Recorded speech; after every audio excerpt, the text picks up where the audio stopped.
የኑሮ ውድነትን በሚመለከት የዋጋ ግሽበት በሚመለከት አሁን እዚህ ጋር በቁጥር እና በፋክት እንወያያለን። ችግሩን ዲናይ አናደርግም። ችግሩን አፕሪሼት እናደርጋለን። ለመፍታት ማክሲመም ጥረት እናደርጋለን። የተገኘ ውጤት ግን በዜሮ አናባዛም። አንደኛ የዋጋ ግሽበት ኢትዮጵያ ውስጥ የሚያባብሰው የፍላጎትና አቅርቦት መራራቅ ነው። መለያየት አለ፣ መራራቅ። ያን ለመፍታት ምርት እናሳድጋል። ቅድም በግብርና እንዳነሳሁት፣ በኢንዱስትሪ እንዳነሳሁት ምርታማነት ኢትዮጵያ ውስጥ በከፍተኛ ደረጃ እያደገ ነው። ሁለተኛው ምክንያት የገቢ ማነስ ነው።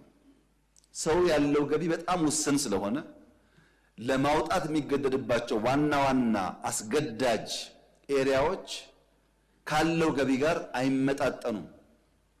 ገቢ ማሳደግ ያስፈልጋል። ለዚህ ነው አምናም ዘንድሮም ደሞዝ የጨመር ነው። በየዓመት ደሞዝ መጨመር እኮ አይቻልም፣ አይታሰብም። ገቢው በጣም አነስተኛ ስለሆነ ደሞዛውን በቂ ነው ወይ? አይደለም። ቅድም እንዳልኳችሁ እኔና እናንተ ስራችን በበቂ ደረጃ ህይወትን ኢንጆይ ማድረግ አይደለም። ማመን አለባችሁ።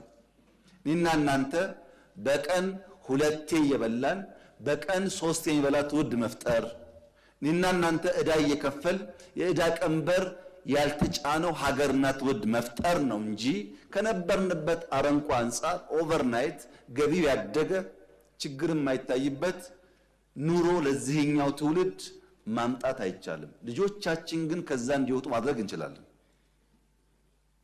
ይሄን መግባባት ያስፈልጋል። ለምሳሌ ጡረታ የወጡ ሲኒየር ዜጎች 3 ጊዜ ጨምራል ደሞዝ ጡረታ አበል 3 ጊዜ። ለምን? በጣም ትንሽ ገንዘብ የሚያገኙት ለመኖር ያስቸግራል። ሀገራቸውን አገልግለው የወጡ ሰዎች ናቸው በሚል 3 ተሻሽሎላቸዋል። ይበቃል ወይ? አይበቃም። ባደግን ቁጥር እያየን የሚጨመር ይሆናል። በቀጥታ በጡረታና በደሞዝ የማነካቸውን ሰዎች በድጎማ ነዳጅ ላይ፣ ማዳበሪያ ላይ፣ መድኃኒት ላይ ድጎማ እናደርጋለን። ቢሊየንስ እንደ ሀብታም መንግስት። ለምን? ዜጎቻችን ውስን ገቢን ያላቸው እንደዚህ አይነት ወሳኝ ኮሞዲቲ ላይ ድጎማ ካላደረግን በቀር መኖር ያስቸግራል የሚል እምነት ስላለ። ሌላው ቻሌንጂንግ ኤሪያ የግብይት ስርዓቱ ነው። የተከበረው ምክር ቤት ያስታውሳል። የቅዳሜና እሁድ ገበያ እንጀምር ብዬ ለእናንተ ሳቀርብላችሁ ስንት ዓመት እንደሆነ ባላስታውስም አሁን በሺህ የሚቆጠር ቅዳሜና እሁድ ገበያ በየሰፈሩ አለ። ብዙ ችግር እየፈታ ነው። እዛ ግን ቆምን አልቆምንም። ከቅዳሜና እሁድ ገበያ ወጥተን ትላልቅ የመገበያያ ቦታዎች በየከተማው ለመገንባት ሙከራ የተደረገ ነው። ሰዎች ሄደው የአርሶ አደሩን ምርት በቀላሉ የሚያገኙባቸውን ከባቢዎች። ከዚያ በተጨማሪ የዛሬ 6 ወር የጀመርነው ዘመን ገበያ የሚባለው በቴሌኮም የተሰራው ቨርቹዋሊ የሚያገበያየው የገበያ ስርዓት ዛሬ በ6 ወር ጊዜ ውስጥ 464 ነጋዴዎች ይሳተፉበታል። ምን ማለት ነው? 464 ሱቆች አሉት ማለት ነው። ቨርቹዋሊ የቀረበው ኮሞዲቲስ ከ18000 በላይ የሚሸጡ ጉዳዮች ኦንላይን አሉ። ቅርጫ ይጨምራል፣ ቅቤ ይጨምራል። ይሄ ጉዳይ ባህላችን ስለሆነ ማለት አዲስ አበባ ብቻ ሳይሆን ከሞላ ጎደል በሁሉም ከተሞች ይሰራል። 6 ወር ነው። አስቡ 6 ዓመት ሲሆን እንደሚደርስ። የእሁድ ገበያ እንደዋዛ ጀመርን፣ በሺዎች ደረሰ።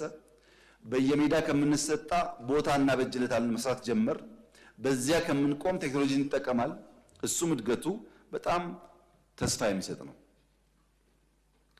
የግብይት ስርዓቱ የራሱ ፋይዳ ስላለው ለግሽበት ማለት ነው። ሌላው የበጀት አስተዳደር ነው።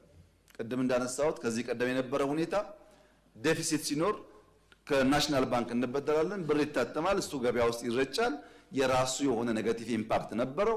አሁን ግን በትሬጀሪ ቢል ብቻ አይሆን ከናሽናል ባንክ አንበደርም ብለን አምና ሳንበደር ዘንድሮም ሳንበደር መጨረስ እየጀመርን ነው። ይሄ ጉዳይ የኛ ኢንፍሌሽን ለመግራት ለማስተካከል አንዱ ቁልፍ የማክሮ ስብራት ስለሆነ ያን ለማድረግ እድል ሰጥቷል።